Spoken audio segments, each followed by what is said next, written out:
Hi, welcome to my channel. My name is Richard, and today I would like to show some new acquisitions. As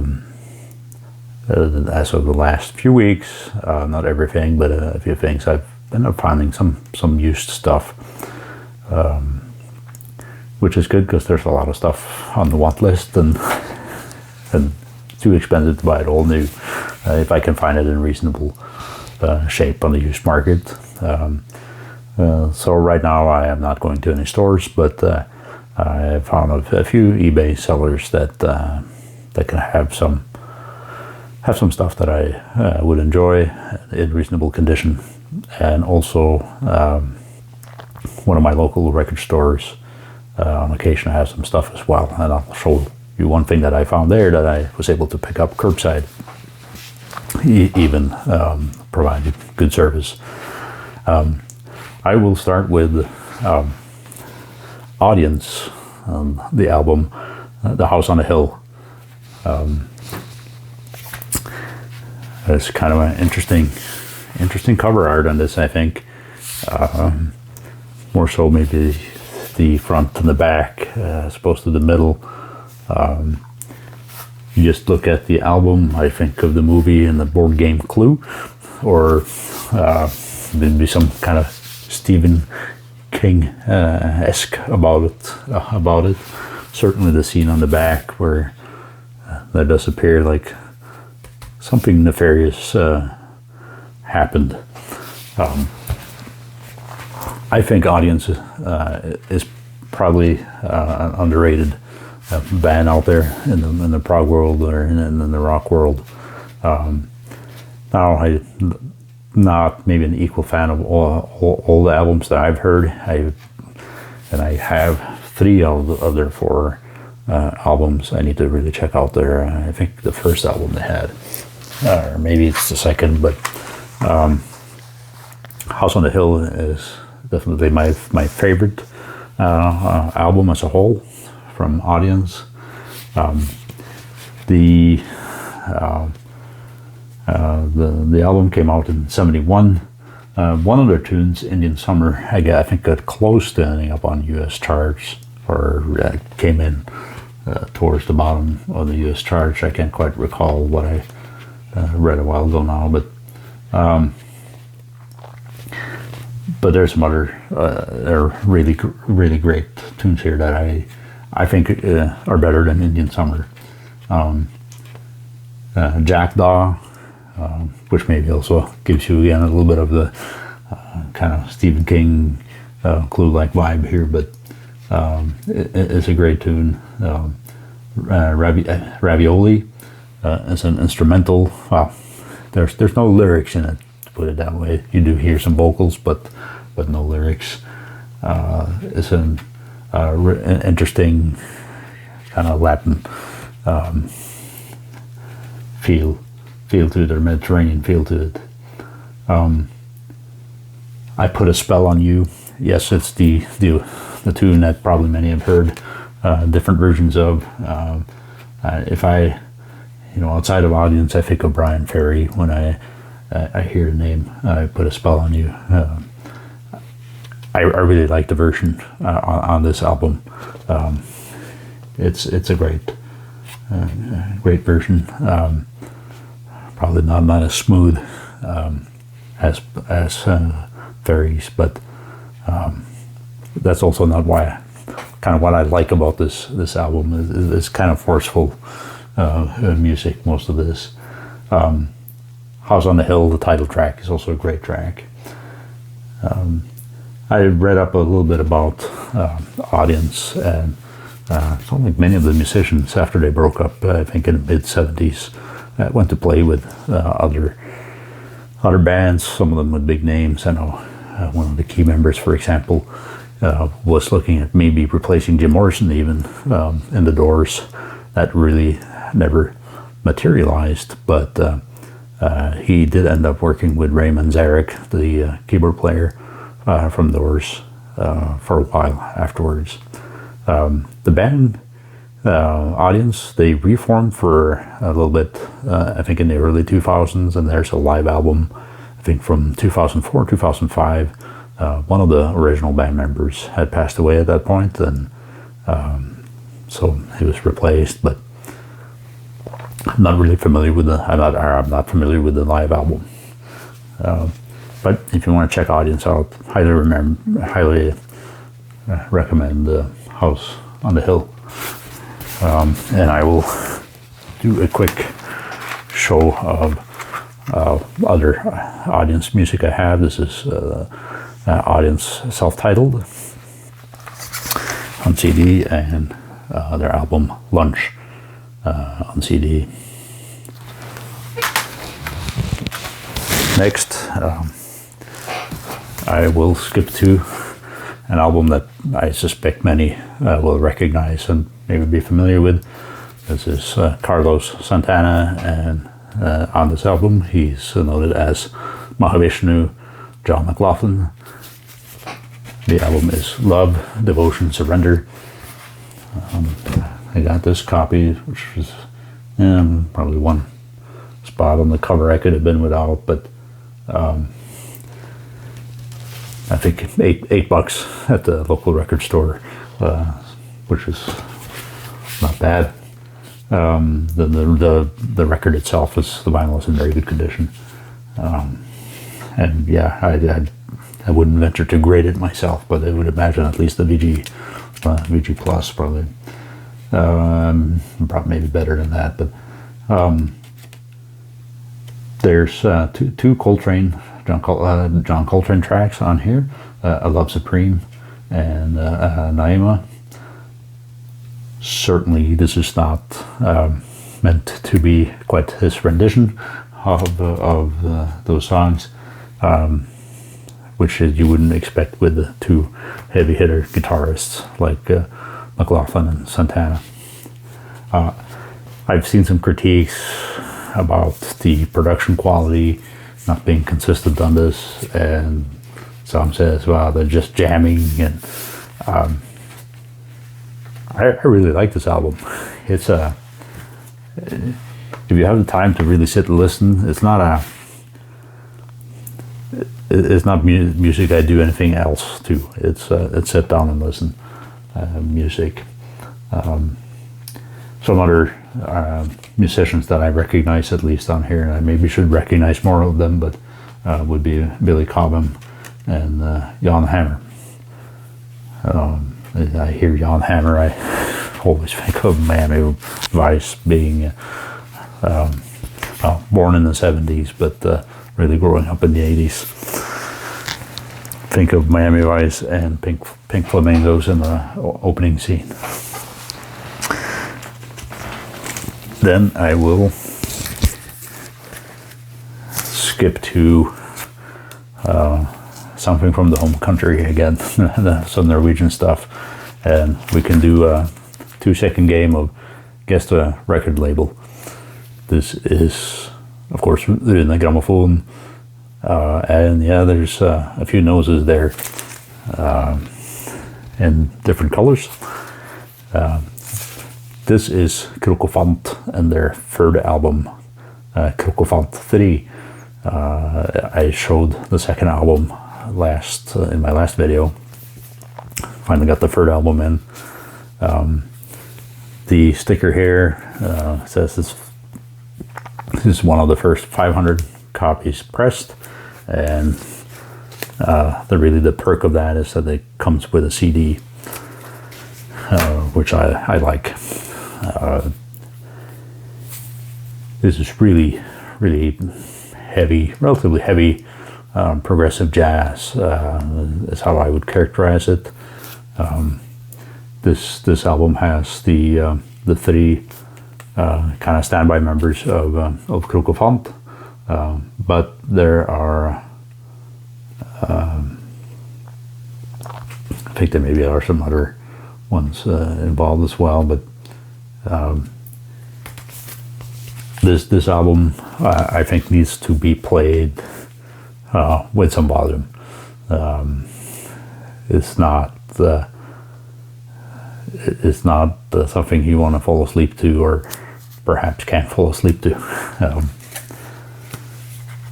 certainly recommend checking this out. If you only get one Krokofant album, I would go for this one. But it's probably also the more heavier one from what I've listened to. So certainly, of course, tastes can vary. And by the way, too, I should mention, like the CD that comes with here. I think that's not all that uncommon for some of the Gramophone's past releases. In some cases, where you get both the LP and the CD. I surely enjoy that based on how my listening rigs are set up. I have in my living room, I have my turntable set up, and in my office space I have a headphone amp set up, connect with the CD player, and then that will kind of the segue there into showing a CD that has a very loose connection to Krokofant. By the way, Krokofant is based on a children's TV character, if you're not familiar. But Terje Rypdal, Conspiracy. I only have this as a CD. This album was released just last year. I think his first one in a while. Norwegian jazz musician, guitarist. He's been active since the late 60s. Rather prolific.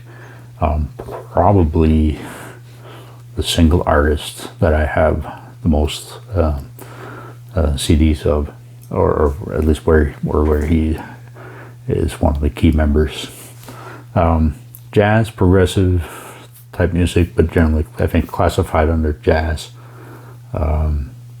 Conspiracy, the title track here, really reminds me a bit of, and I can't quite put my finger on it. I would have to listen through some of Mahavishnu records, but there's some segments there that I think is a nod to Mahavishnu, but it's not a Mahavishnu album, if you will. A lot of more ambient sounding guitar, and probably some heavy usage of reverb and delays. Really pleasant but engaging listen. If you are familiar with Terje Rypdal's work, you certainly recognize who's playing guitar on this one. And I don't know if he still uses it, but I have these visions in my head when I listen to this about him sitting down and playing I think it's a blue, kind of a lightish blue Stratocaster.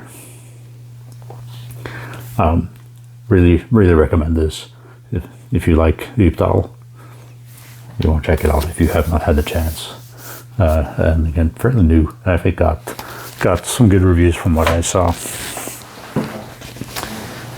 I will then show my last vinyl album, and I have one more CD that I want to show too, just because. But this is a relatively hot off the press album. It's Norwegian progressive rock again. The artist here is Caligonaut, one man really behind that name. His name is Ole Mikael Bjørndal. He's part of a Norwegian band, I believe they're called Ogre Oaks. I'm not really familiar with that band, but this is his first solo album. Great gatefold cover art. The name of the album is Magnified as Giants.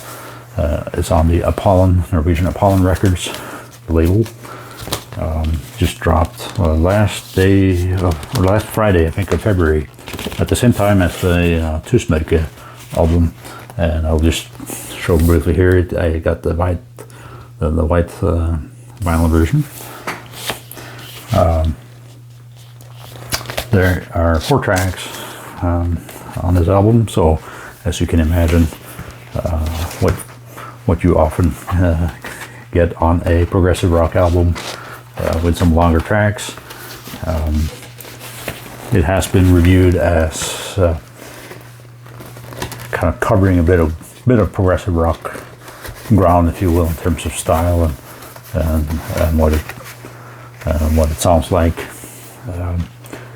Now, many of you may not be familiar with the artist Ole Mikael Bjørndal. He, in addition to the band I mentioned, I know he's also played at least live with the Norwegian band Airbag, which I have showed earlier. But on this album, playing with him, you can also hear Christian Carl Hultgren, that is the bass player from Wobbler. And if you listen to this, you may not be surprised that it's the bass player from Wobbler. Not a Wobbler album, but they're certainly involved, and I understand maybe he was one of the guys pushing Rypdal here to make this album. Andreas Pestmo on backing vocals. He's the vocalist in Wobbler. Lars Fredrik Frøsli, also a Wobbler, on Hammond organ, mellotron, grand piano, synth, keyboards, and also Pestmo and Frøsli has been involved in other aspects too, and some engineering, production, and such. And then this may not be something that many will recognize, but perhaps some Norwegians, at least my age or older, might know Iver Kleive. He plays church organ, and I do have another album where he's featured as church organ and some pretty intense electric guitar at times. So a bit out of the box usage of the instrument. Some other folks, and unfortunately I'm not familiar with. I will point out one thing. I see the violin player on one of the, or two of the tracks here, I'm sorry, All Side A. She must be kind of a cornerstone in some Norwegian progressive rock music. She was also on one of the Tusmørke tracks on their latest release. Actually, that album was released on the same day as this album. She's also played violin for Wobbler, I believe, and she is a full-time member in the Norwegian, I think, progressive pop band, I think is the genre used, called Mer or Mir. I'm frankly not even sure how they pronounce it themselves, and I'm not familiar with the band, but seems to be in-demand violin player in Norwegian Prague. Then I will finish with a Norwegian band called Elds, and I unfortunately only have the CD. It got a bit cost prohibitive to get the vinyl to the US. I think the shipping was about as much as the vinyl itself. I even tried with the record company. Anyways, I went on Discogs, found this from I think a chain store in the Netherlands. They're also on Bandcamp. Again, the band is called Elds, and I'll put a name in the description underneath.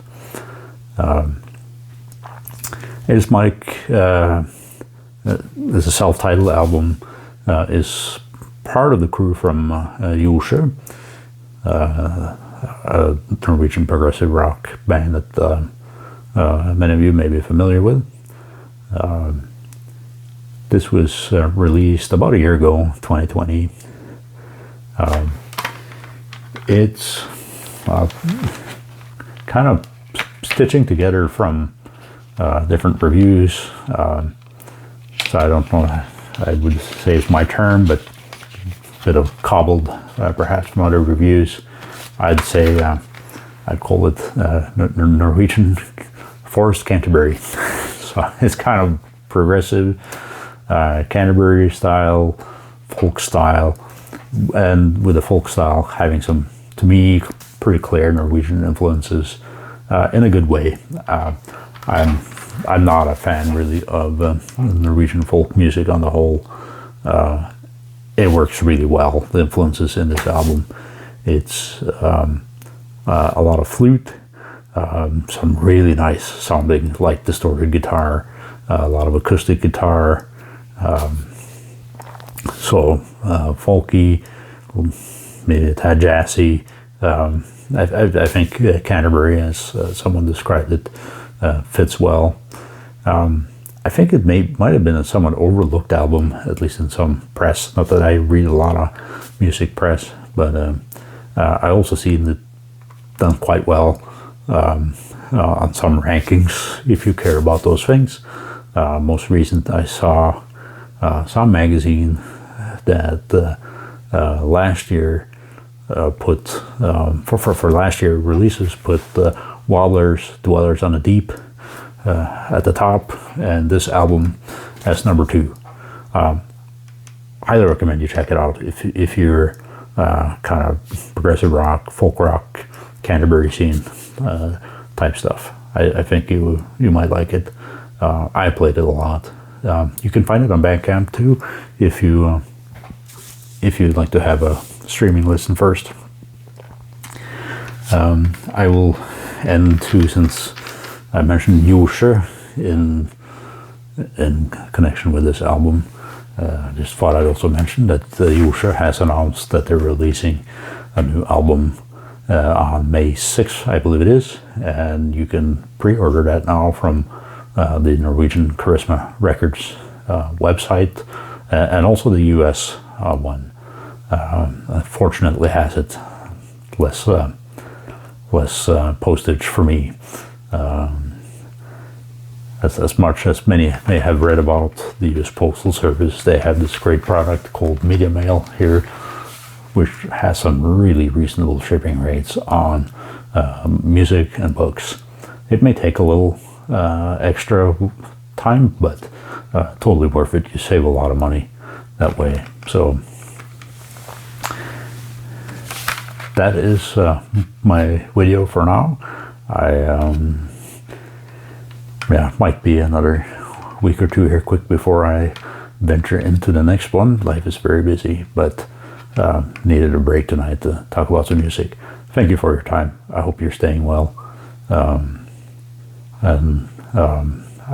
am looking forward to my first, and I'm not sure if it'd be the only, COVID vaccine jab tomorrow night.